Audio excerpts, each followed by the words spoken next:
Hello students, आज मैं आप सभी के लिए ई स्टडी विजन की ओर से नेक्स्ट 20 क्वेश्चंस की सीरीज़ लेकर आई हूँ।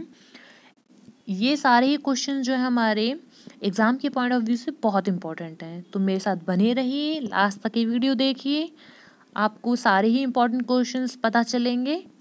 तो वेरी फर्स्ट क्वेश्चन जो है मेरा क्वेश्चन नंबर 21 है और ये कह रहा है defined oxidation and reduction process. आपने पढ़ा ये फर्स्ट चैप्टर हमारे 10th क्लास का, है ना। उसमें ऑक्सीडेशन रिडक्शन आपको पता ही है कितना इंपॉर्टेंट है। तो ये होता क्या है, हम रिकॉल कर लेते हैं। ऑक्सीडेशन हमारा वो प्रोसेस है जिसमें कि ऑक्सीजन को ऐड किया जाता है, और इलेक्ट्रॉन के केस में देखें तो इलेक्ट्रॉन्स को लॉस किया जाता है। जबकि रिडक्शन जो होता है उसमें हाइड्रोजन को तो ऐड किया जाता है लेकिन इलेक्ट्रॉन्स को गेन किया जाता है, ठीक है।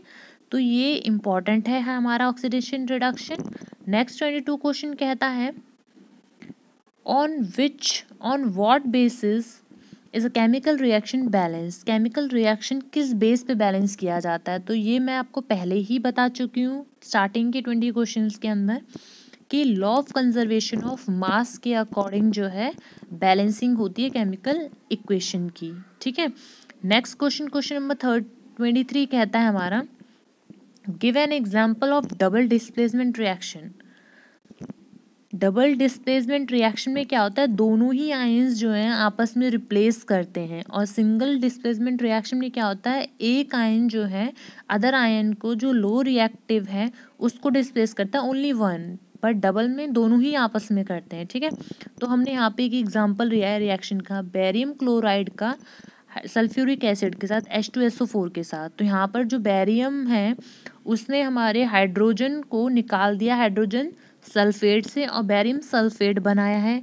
इसी तरीके से हमारा हाइड्रोजन क्लोराइड भी बना है। तो आपस में एक दूसरे को ही दोनों ने किया है रिप्लेस, ठीक है। नेक्स्ट क्वेश्चन है, क्वेश्चन और भी बहुत सारे डबल डिस्प्लेसमेंट रिएक्शन की आपको पता है, बहुत सारे क्वेश्चंस हैं बट एक हमने यहाँ पर रिएक्शन ले लिया है। नेक्स्ट क्वेश्चन नंबर 24 कहता है what change in colour is observe when white silver chloride is left expose to sunlight. Sunlight को खुला छोड़ दिया जाए सनलाइट में अगर सिल्वर क्लोराइड को, तो क्या होता है, क्या आप ऑब्जर्व करते हैं। एक टाइप ऑफ केमिकल रिएक्शन भी बताइए, कौन सी टाइप की केमिकल रिएक्शन है ये, ठीक है। तो जब हम सिल्वर को, जो ग्रे कलर की होती है सिल्वर मेटल, नॉर्मली जब हम इसको एक्सपोज करते हैं सिल्वर क्लोराइड को, तो सिल्वर क्लोराइड के पूरे केमिकल में साफ पता चल रहा है सिल्वर है, क्लोराइड भी है। तो जब हम इसको दिखाते हैं सन, तो यहाँ पे ग्रे कलर की जो सिल्वर मेटल होता है वो निकल के आता है, वो फॉर्म होता है, और उनमें जो पंगेट स्मेलिंग होती है क्लोराइड की वो बाहर निकलती है, अलग हो जाती है सन को दिखाते टाइम, ठीक है। तो सनलाइट ये हमारी रिएक्शन भी है, ये हमारी डिस्प्लेसमेंट रिएक्शन है, ठीक है। इसमें 2 प्रोडक्ट बन के तैयार हो रहे हैं, सॉरी डिकम्पोजिशन रिएक्शन है, सॉरी डिकम्पोजिशन रिएक्शन है ये, डिस्प्लेसमेंट नहीं है। डिकम्पोजिशन रिएक्शन में क्या होता है, पूरा हमारा एक कंपाउंड जो है अलग अलग प्रोडक्ट्स में डिकम्पोज हो जाता है। यहाँ पे AgCl जो है हमारा सिल्वर क्लोराइड, ये हमारा सिल्वर और क्लोराइड में जो है टूट रहे हैं, ठीक है। और कब टूट रहे हैं, जब हम सनलाइट को एक्सपोज कर रहे हैं। नेक्स्ट क्वेश्चन नंबर 25 कहता है right a balance chemical equation for the reaction between sodium chloride and silver nitrate. Silver nitrate और सोडियम क्लोराइड के बीच में रिएक्शन लिखनी है और फिजिकल स्टेट भी बताना है रिएक्टेंट्स और प्रोडक्ट्स का। तो ले लो इक्वेशन, AgNO3 NaCl, और AgCl जो है यहाँ पर ये क्या होगा, अलग से जो है सोडियम हमारा Ag को हटा देगा और यहाँ पे सोडियम नाइट्रेट बन जाएगा और सिल्वर क्लोराइड बन जाएगा, ठीक। स्टेट बताना है अगर हमारा किस तरीके से है, तो देखिए जो हमारा AgNO3 है ये हमारा एक्वेस फॉर्म में होगा, NaCl जो है वो भी एक्वेस फॉर्म में होगा, AgCl है वो सॉलिड फॉर्म में होगा, NaNO3 है वो एक्वेस फॉर्म में होगा। इस तरीके से हमारे होते हैं स्टेट इनकी। नेक्स्ट क्वेश्चन नंबर 26 कहता है complete and balance the following equation FeO3 + Al। इसको हमें बैलेंस करना है। तो देखिए यहाँ पे Fe जो है आयरन हमारे 2 एटम हैं, ऑक्सीजन के 3 एटम हैं, एल्यूमिनियम के 2 एटम्स हैं। अब यहाँ पर अगर हम देखें तो यहाँ पर जब हम आयरन का 2 एटम करेंगे तब पहले तो हमें नॉर्मल रिएक्शन ही बना देनी है ना। तो जो हमारा एल्यूमिनियम है वो FeO3 में से Fe को डिस्प्लेस कर देगा और Fe हमारा बाहर निकल जाएगा, एल्यूमिनियम ऑक्साइड बन जाएगा, बन गया। फिर हमें देखना है यहाँ पे Fe तो एक ही था, तो इसीलिए हमें यहाँ पर प्रोडक्ट्स में जो है 2Fe करना पड़ेगा, Al2O3 तो हमारा बन ही जाएगा। तो इतनी हार्ड नहीं है, बहुत ही सिंपल है। एक बार इसको आप बस पेंसिल से लिखना, अपने आप आ जाएगी। बस ये क्वेश्चंस आपके बहुत मोस्ट इंपॉर्टेंट क्वेश्चंस हैं, ये याद रखना है कि आपको ये छोड़ने नहीं है क्वेश्चंस, लास्ट टाइम पे करके ही जाने हैं। नेक्स्ट क्वेश्चन नंबर 27 कहता है balance the following chemical equation. PbNO ये बहुत मोस्ट इंपॉर्टेंट क्वेश्चन है, बहुत ज़्यादा इंपॉर्टेंट है, मैं इसमें ट्रिपल स्टार लगा रही हूँ, ये क्वेश्चन इतनी इंपॉर्टेंट है। तो इसको आप 2 बार करना, 3 बार करना, 4 बार करना, लेकिन इसको करके ही जाना, ठीक। ये रिएक्शन है हमारे PbNO3 के साथ, ये थोड़ा गड़बड़ा गया है, इसको यहाँ नीचे देखना। PbNO3 के साथ ट्वाइस है, इसको जब हम हीट करते हैं ना तो लेड ऑक्साइड निकलता है, नाइट्रोजन ऑक्साइड निकलता है और ऑक्सीजन निकलता है। और बैलेंस भी करना है, मैंने आपको बताया किस तरीके से करते हैं। हर एक एटम को देखते हैं LHS में कितने हैं, RHS में कितने हैं, दोनों जगह में बराबर चाहिए होते हैं एटम। नेक्स्ट क्वेश्चन नंबर 28 कहता है identify the type of reaction in the following example. Na2SO4 plus BaCl2, ये इस तरीके से प्रोडक्ट बना रही है BaSO4 प्लस 2NaCl, ऊपर ही की ये क्वेश्चन है। तो ये डबल डिस्प्लेसमेंट रिएक्शन है, क्योंकि दोनों ही आयन आपस में एक्सचेंज हो रहे हैं, डिस्प्लेसेस कर रहे हैं एक दूसरे को, इसीलिए डबल डिस्प्लेसमेंट रिएक्शन है। नेक्स्ट क्वेश्चन 29 हमारा कहता है identify the type of chemical reaction in the following. इसमें भी हमें केमिकल रिएक्शन के बताना है किस टाइप की है। Fe आयरन मिला रहे हैं हम कॉपर सल्फेट के सॉल्यूशन में, ये भी इम्पॉर्टेंट है हमारी, ये भी डिस्प्लेसमेंट रिएक्शन है। साफ पता चल रहा है कि जो हमारा आयरन है वो कॉपर सल्फेट में से कॉपर को हटा रहा है, डिस्प्लेस कर रहा है, तो ये हमारा आयरन सल्फेट बन के तैयार हो रहा है और कॉपर बाहर निकल रहा है एज ए सॉलिड, तो ये डिस्प्लेसमेंट रिएक्शन हमारी होगी। नेक्स्ट क्वेश्चन नंबर 30 कह रहा है identify the type of reaction in the following example.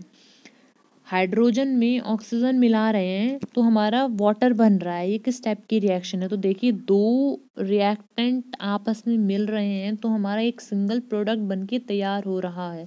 इसका मतलब ये कंबाइन कर रहे हैं 2 रिएक्टेंट एक सिंगल प्रोडक्ट बनाने के लिए, तो ये हमारा कॉम्बिनेशन रिएक्शन है, कंबाइन कर रहे हैं, कंबाइन है ना, तो कॉम्बिनेशन रिएक्शन है। नेक्स्ट क्वेश्चन नंबर 31 कहता है बैलेंस करना है हमें गिवन केमिकल इक्वेशंस को। बैलेंसिंग करनी है, यहाँ पे नंबर ऑफ एटम्स हमें देखने हैं दोनों जगह इक्वल करके, ठीक है। यहाँ पे हमारा Al जो एल्यूमिनियम वो 2 है, कॉपर यहाँ पे 3 है, हमारा क्लोराइड जो है 6 है। ऐसे हमें यहाँ देखना है क्या हमारा RHS में भी जितने अभी हमने काउंट किए रिएक्टेंट में वो RHS में भी उतने ही है। यहाँ एल्यूमिनियम कितने 2 है, यहाँ क्लोराइड कितना है 6 है, यहाँ कॉपर कितना है 3 है। तो इस तरीके से यहाँ पर भी हम देख रहे हैं कि हमारा बैलेंस है, इस तरीके से हम बैलेंस करते हैं, है ना। मैंने एक बार आपको अच्छे से दिखा भी दिया, समझा दिया। नेक्स्ट क्वेश्चन 32 कहता है why is respiration considered as a exothermic reaction. भाई एक्सोथर्मिक रिएक्शन मैंने क्या बताया था, एक्सो मतलब बाहर, है ना, बाहर निकलना। तो क्या निकलना, जब गैस बाहर निकलती है उसी में हम क्या बोल देते हैं एक्सोथर्मिक प्रोसेस। गैस इवॉल्व होगी तो एक्सोथर्मिक, एब्जॉर्ब होगी तो एंडोथर्मिक। तो अगर रेस्पिरेशन को अगर हम एक्सोथर्मिक कर रहे हैं प्रोसेस कंसिडर, इसका मतलब तो ये हो गया कि रेस्पिरेशन में एनर्जी हमारी निकलती है बाहर, इसलिए एनर्जी बोलो या कुछ भी बोलो, एनर्जी बोलो, हीट बोलो, है ना, कुछ भी बोलो, हीट भी हमारी एक टाइप की एनर्जी ही होती है।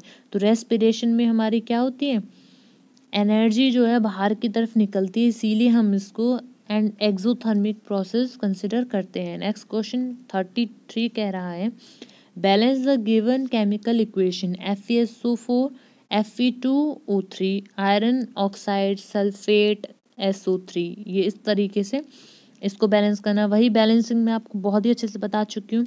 यहाँ अगर हम LHS में बात करें तो आयरन 2 है, सल्फर भी 2 है, ऑक्सीजन 8 है। RHS में देखें तो आयरन 2 है, ऑक्सीजन 3 है। यहाँ पर देखो सल्फर कितना है RHS में, 1 2 सल्फर हैं।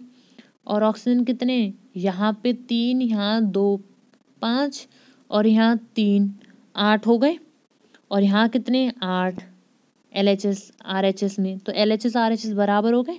इस तरीके से एक एक रिएक्टेंट, एक एक इसमें एलिमेंट जो है उस सभी का हम लोगों को देखना है रिएक्टेंट और प्रोडक्ट में इक्वल है कि नहीं मास, ठीक है, तभी आगे बढ़ना है।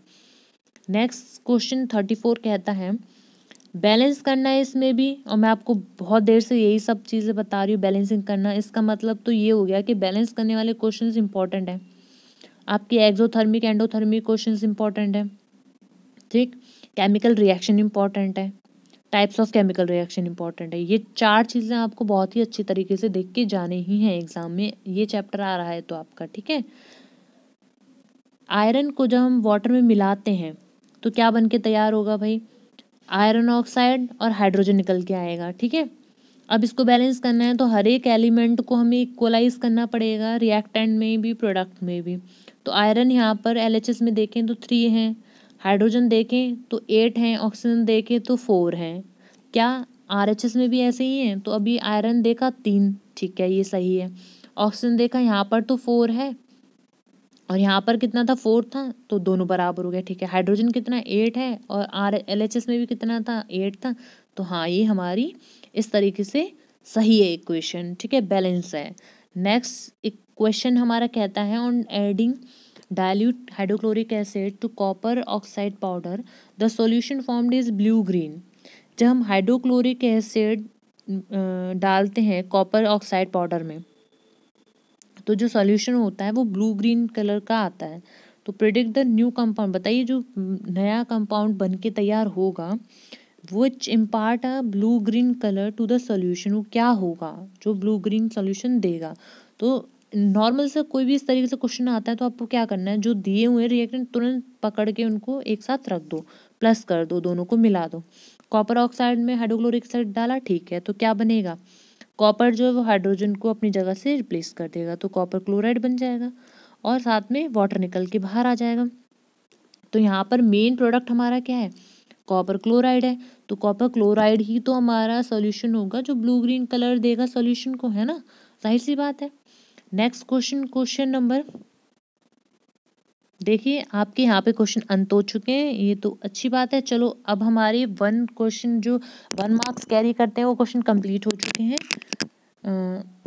अब नेक्स्ट क्वेश्चन जो मैं आपके लिए लाऊंगी वो 2 नंबर कंटेन करेंगे, ठीक है, ऐसे ही 3 नंबर करेंगे कंटेन।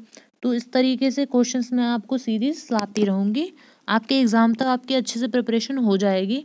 बस शर्त यही है, आपको मेरे साथ बने रहना है। आपको इंपॉर्टेंट क्वेश्चंस जो है एक जगह कहीं ना कहीं लिख लेना, ताकि जब एग्ज़ाम आए तो उससे पहले आप उसको रिवाइज कर लें, ठीक है।